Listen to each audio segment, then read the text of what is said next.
오늘의 말씀은 사무엘하 3장 1절부터 16절까지 말씀입니다. 사울의 집과 다윗의 집 사이에 전쟁이 오래매 다윗은 점점 강하여 가고 사울의 집은 점점 약하여 가니라. 다윗이 헤브론에서 아들들을 낳았으되 맏아들은 암논이라. 이스라엘 여인 아이노함의 소생이요 둘째는 길르압이라. 갈멜 사람 나발의 아내였던 아비가일의 소생이요 셋째는 압살롬이라. 그술왕 달메의 딸 마아가의 아들이요 넷째는 아도니아라. 학깃의 아들이요 다섯째는 스바데라. 아비달의 아들이요 여섯째는 이드르함이라. 다윗의 아내 에글라의 소생이니 이들은 다윗이 헤브론에서 낳은 자들이더라. 사울의 집과 다윗의 집 사이에 전쟁이 있는 동안에 아브넬이 사울의 집에서 점점 권세를 잡으니라. 사울에게 첩이 있었으니 이름은 리스바요 아야의 딸이더라. 이스보셋이 아브넬에게 이르되 내가 어찌하여 내 아버지의 첩과 통간하였느냐 하니 아브넬이 이스보셋의 말을 매우 분하게 여겨 이르되 내가 유다의 개 머리냐. 내가 오늘 당신의 아버지 사울의 집과 그의 형제와 그의 친구에게 은혜를 베풀어 당신을 다윗의 손에 내주지 아니하였거늘 당신이 오늘 이 여인에게 관한 허물을 내게 돌리는도다. 여호와께서 다윗에게 맹세하신 대로 내가 이루게 하지 아니하면 하나님이 아브넬에게 벌 위에 벌을 내리심이 마땅하니라. 그 맹세는 곧 이 나라를 사울의 집에서 다윗에게 옮겨서 그의 왕위를 단에서 브엘세바까지 이스라엘과 유대에 세우리라 하신 것이니라 하매 이스보셋이 아브넬을 두려워하여 감히 한마디도 대답하지 못하니라. 아브넬이 자기를 대신하여 전령들을 다윗에게 보내어 이르되 이 땅이 누구의 것이니이까. 또 이르되 당신은 나와 더불어 언약을 맺사이다. 내 손이 당신을 도와 온 이스라엘이 당신에게 돌아가게 하리이다 하니 다윗이 이르되 좋다. 내가 너와 언약을 맺거니와 내가 내게 한 가지 일을 요구하노니 나를 보러 올 때에 우선 사울의 딸 미가를 데리고 오라. 그리하지 아니하면 내 얼굴을 보지 못하리라 하고 다윗이 사울의 아들 이스보셋에게 전령들을 보내 이르되 내 처 미가를 내게로 돌리라. 그는 내가 전에 블레셋 사람의 포피 100개로 나와 정혼한 자니라 하니 이스보셋이 사람을 보내 그의 남편 나이스의 아들 발디엘에게서 그를 빼앗아 오매 그의 남편이 그와 함께 오되 울며 바우림까지 따라왔더니 아브넬이 그에게 돌아가라 하매 돌아가니라.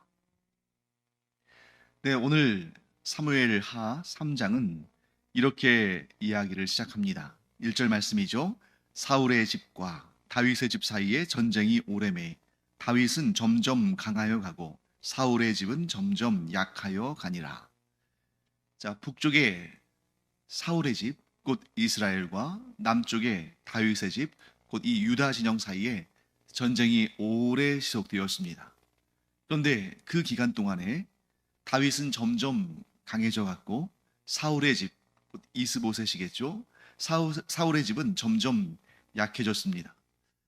그런데 우리 생각에는 이렇게 전쟁이 오래 지속되지 않고 그냥 사울의 가문이 단번에 무너졌으면 또 우리 이 다윗, 이 다윗의 가문이 아주 맹위를 떨치며 이스라엘 전체를 장악했으면 뭐 이런 생각할 수 있잖아요. 특히 우리나라와 같이 정말 공교롭게도 지금의 이 이스라엘의 상황과 같이 남과 북으로 나눠져 있는 우리도 지금 6.25 전쟁 이후로 한 72년 이렇게 지났는데 나라가 분단된 지 70년이 넘다 보니까 좀 빨리 통일됐으면 기왕이면 이 남쪽에 압도적인 전력으로 인해서 북한은 쉬 무너지고 남한이 남과 북 전체를 그냥 아우르는 그런 통일이 빨리 이루어졌으면 하는 그런 생각을 갖는 것은 우리로서는 당연한 일이죠. 어쩌면 다윗도 그렇게 생각했을 겁니다. 하나님께서 분명히 나를 사무엘 선지자를 통해서 기름 부으셔서 왕으로 삼으셨는데 왜 이렇게 전쟁이 길게 이어지고 나라가 통일되지 못하는 이런 상황에 이르게 하셨을까? 그런 생각을 가졌을 수도 있겠죠. 그런데 여러분, 우리가 분명히 알아야 할 사실이 있습니다.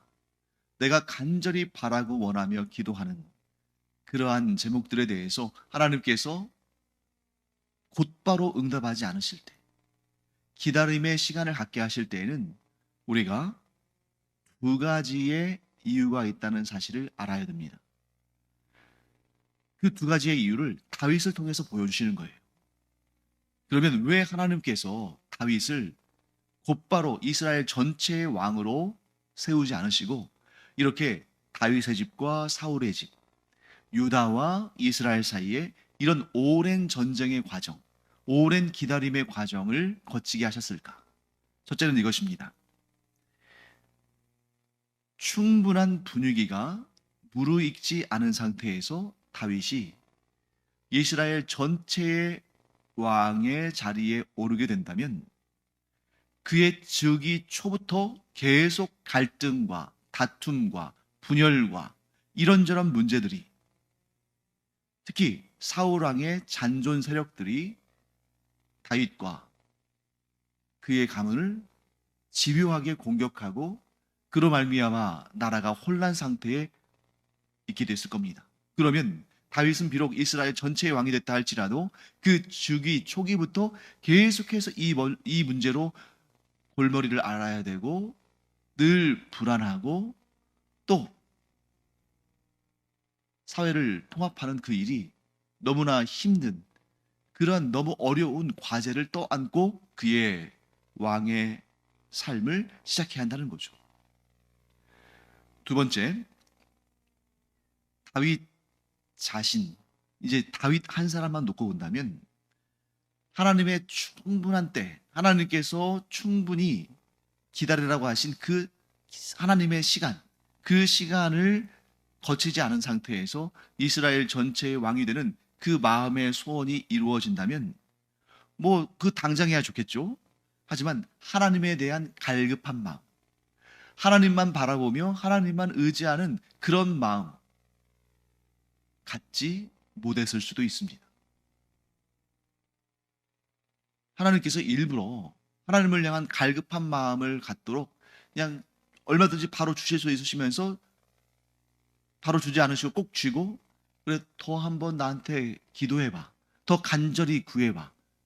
나를 향해서 더 아주 간절한 마음으로 부르짖어봐. 하고 이렇게 내놓지 않고 그냥 감질나게 이렇게 하시는 줄다리기 하시는 그런 것이 아니라 하나님은 얼마든지 언제든 곧바로 주실 수 있으시죠.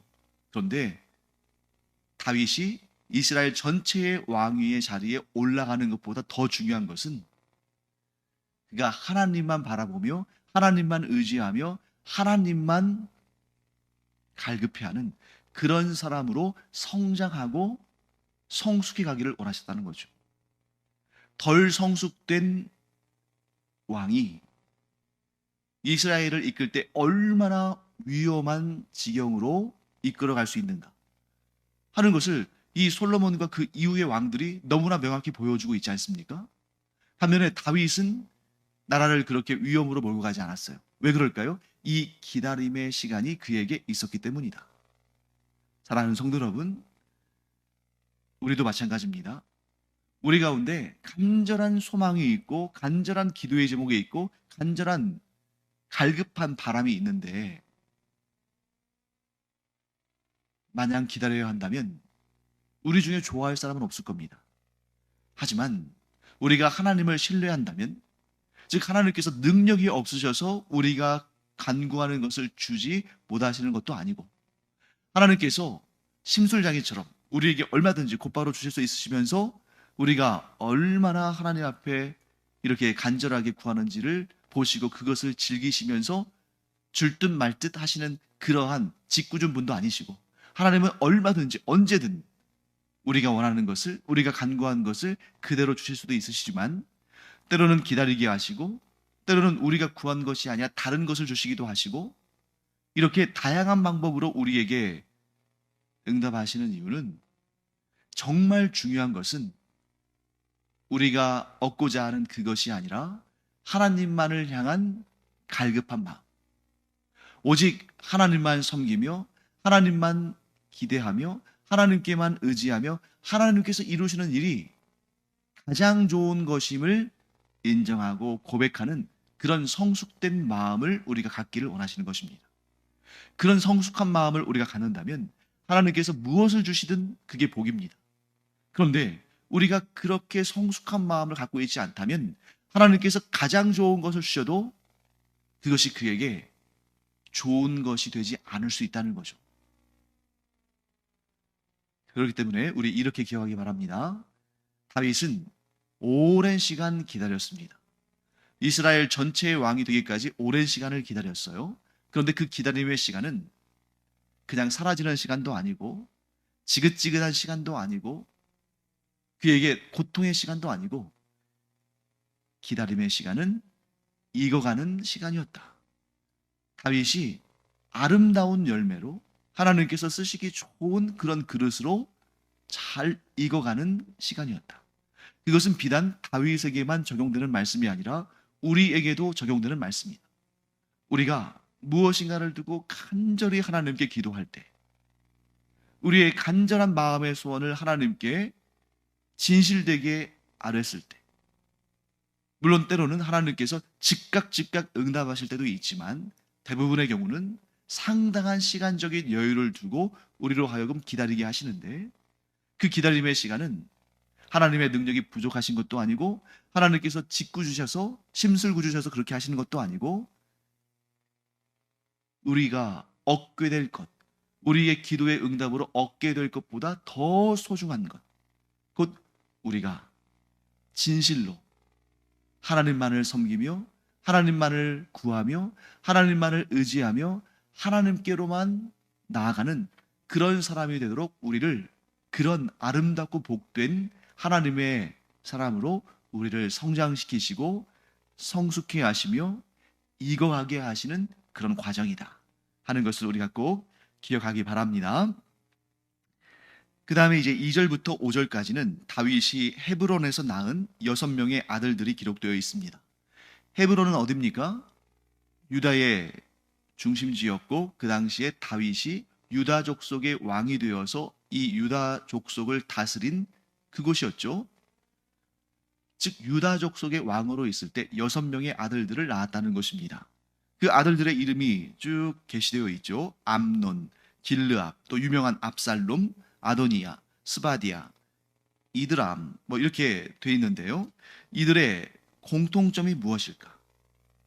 자, 암논부터 이드람까지 이 6명의 아들들의 공통점은 바로 이들 중에 어느 누구도 다윗 왕의 후계가 되지 못했다는 겁니다.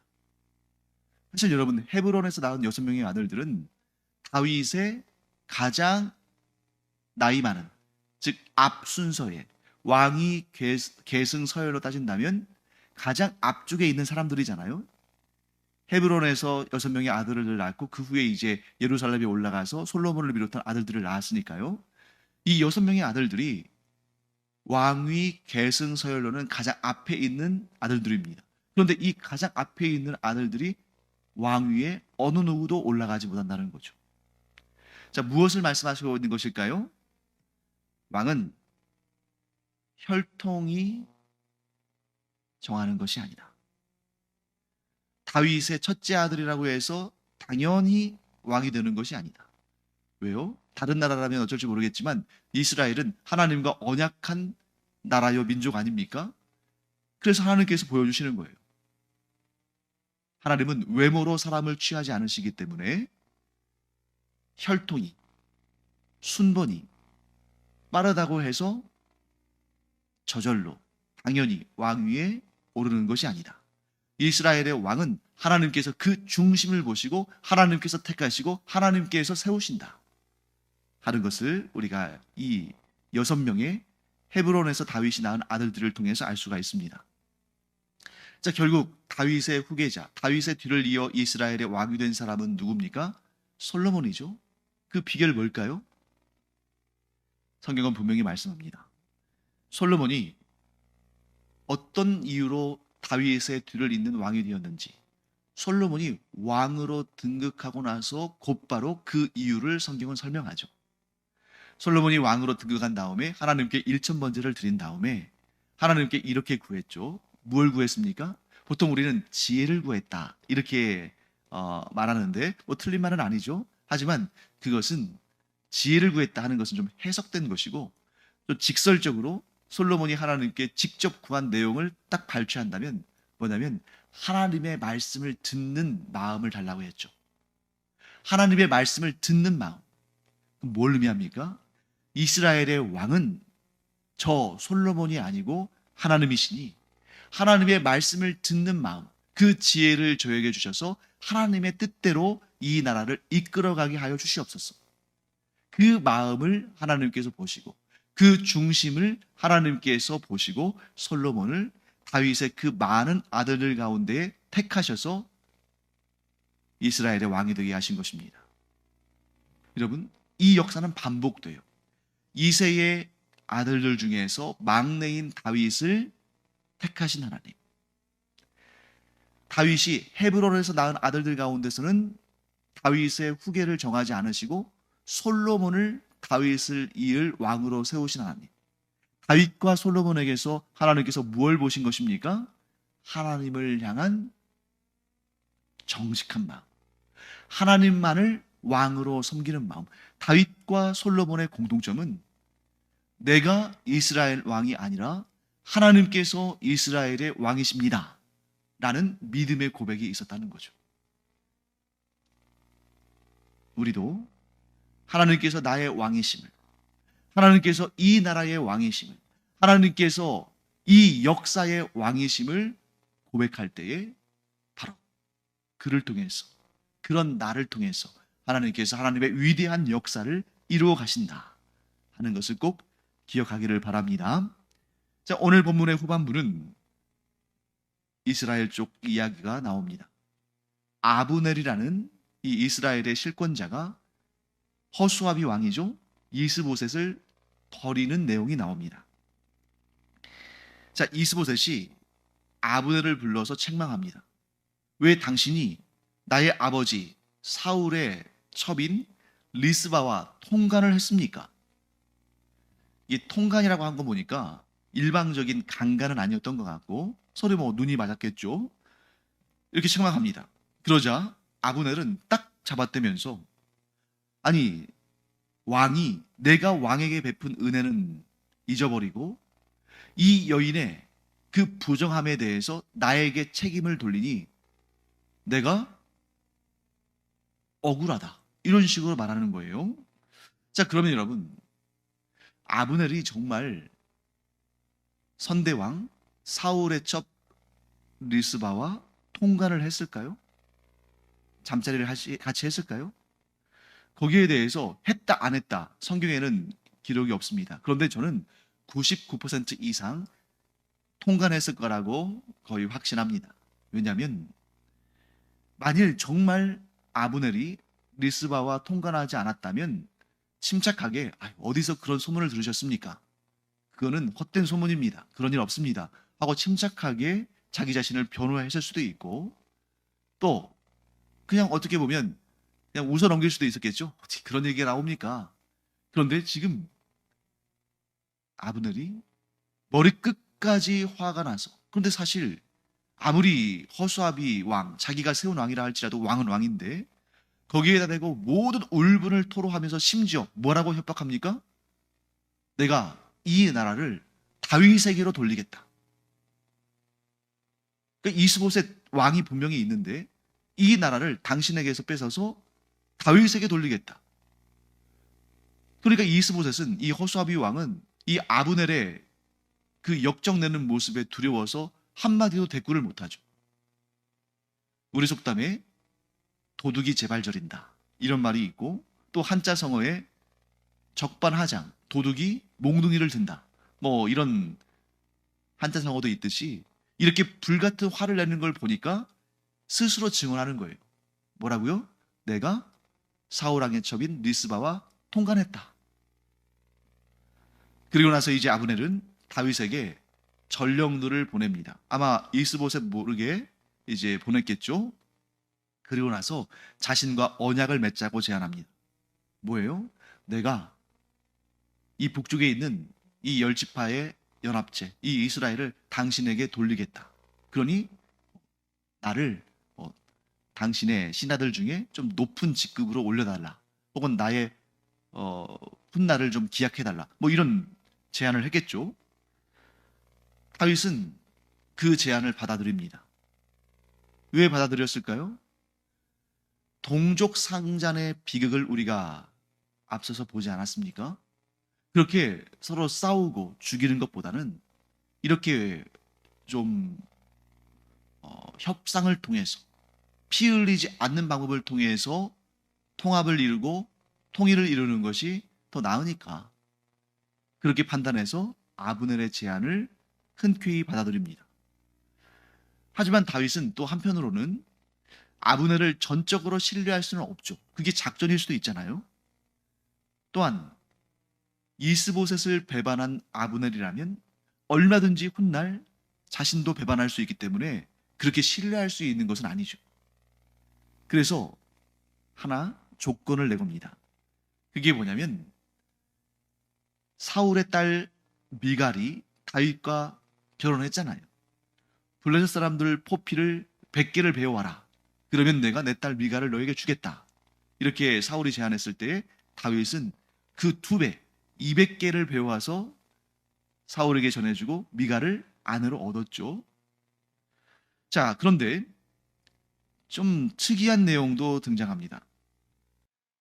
다윗이 아브넬에게 말한 것을 이스보셋에게도 똑같이 말하는 겁니다. 그러니까 아브넬에게 네가 나를 만나러 올 때에 사울의 딸 미갈을 곧 나의 아내를 데리고 와라. 그런데 이스보셋에게도 전령을 보내서 내 아내 미갈을 나에게 보내라. 이렇게 전가를 보낸 거죠. 좀 이상하지 않습니까? 지금 아브넬이 이스보셋을 배신해서 자기와 언약을 하고자 합니다. 그리고 그 언약의 성취를 위해서 미갈을 데려오라고 합니다. 그럼 이 사실은 이스보셋에게는 감춰야 되는 일이잖아요. 그런데 이스보셋에게도 똑같은 메시지를 보냅니다. 왜 그랬을까? 저는 뭐 정확하게 그 이유를 성경에 말씀하진 않지만 제가 이렇게 볼 때는 약간 다윗이 양다리의 정책을 펼치고 있는 거 아닌가. 즉 아브넬과 이스보셋 사이에서 양다리를 걸치고 있다는 거죠.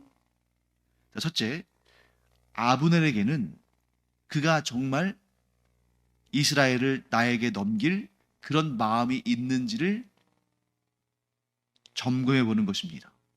그래서 정말 아브넬이 이스보셋을 배반하고 다윗의 편에 서기를 원했다면 다윗이 말한 대로 미갈을 데리고 와야 되는데 그 일은 쉽지 않은 일이죠. 사울의 딸인데 그것도 이제 발디엘이라는 다른 사람과 결혼해서 유부녀로 살고 있는데 그 여인을 데려오는 것은 쉬운 일 아닙니다. 그러니까 아브넬이 정말 그런 마음을 가졌는지를 확인해 보고자 하는 거죠. 또 다른 하나는 이스보셋으로 하여금 미갈을 보내게 함으로써, 자, 이스보셋은 누구예요? 사울의 아들. 미갈은 누구예요? 사울의 딸.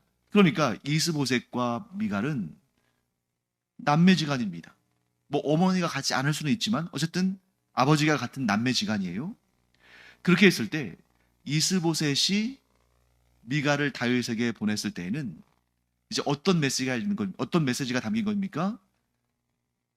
미갈이 다윗의 아내로서 유다에 있으면 그것이 고리가 돼서 남쪽의 유다와 북쪽의 이스라엘이 이제 갈등 관계를 좀 봉합하고 이 다툼과 전쟁을 좀 그치고 좀 평화를 찾을 수 있지 않을까 하는 그런 양다리, 아브넬을 통해서 이스라엘 전체를 차지하는 것, 이스보셋을 통해서 남쪽과 북쪽 사이에 갈등 관계를 좀 봉합하는 것, 그 둘 중에 어떤 것이든 이루어지면 다윗에게 좋으니까 그 중간에 매개체로서 미가를 통해서 한번 이렇게 해보면 어떨까 하는 그런 머리를 쓰지 않았나 하는 생각이 듭니다.